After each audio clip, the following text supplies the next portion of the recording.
Hi! Hello friends. Welcome to my channel grace cookings. ఈరోజు ఎంతో tasty అయిన సొరకాయ పప్పు చేసుకుందామండి. కుక్కర్ గిన్నె తీసుకొని అందులో గ్లాస్ కందిపప్పు వేసుకొని శుభ్రంగా నీళ్ళు పోసి కడుక్కుందామండి.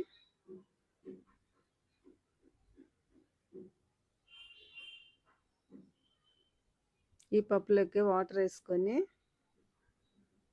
కందిపప్పులోకి సొరకాయ ముక్కలు వేసేసుకుందామండి.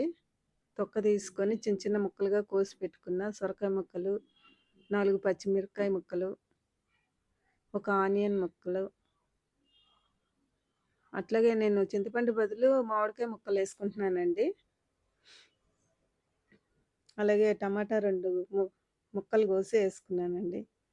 కొద్దిగా కరివేపాకు, అలాగే కొద్దిగా కొత్తిమీర, 1 స్పూన్ కారం, పసుపు, ధనియాల పొడి, కొద్దిగా నూనె వేసుకొని కుక్కర్ మూత పెట్టుకొని ఓ 4 విజిల్లు వచ్చే వరకు స్టవ్ మీద పెట్టుకుందామండి.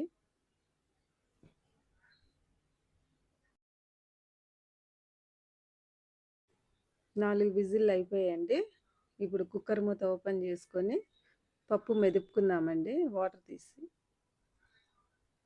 ఉప్పు వేసుకొని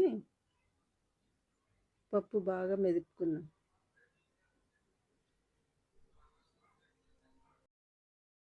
చూడండి, పప్పు ఇట్లా బాగా మెదుపుకున్నాం కదండి. ఇప్పుడు పప్పు తాలింపు వేసేసుకుందాం. గిన్నె పెట్టుకొని గిన్నె వేడెక్కాక ఆయిల్ వేసుకుందాం అండి. ఇందులోకి వెల్లుల్లి రెప్పలు, ఎండుమిర్చి 2 ఎండుమిర్చి ముక్కలు వేసుకుందాం. ఆవాలు, జీలకర్ర వేగుతుండగా ఇప్పుడు కొద్దిగా కరివేపాకు వేసుకుందాం అండి. కరివేపాకు కూడా చిట్పిట్లాడినాక పప్పు వేసేసుకుందాం అండి. బాగా కలుపుకుందాం పోపులో. అంతేనండి, ఎంతో టేస్టీ అయిన సొరకాయ పప్పు రెడీ అండి. మీరు కూడా ట్రై చేయండి. అలాగే లైక్ అండ్ షేర్ చేయండి.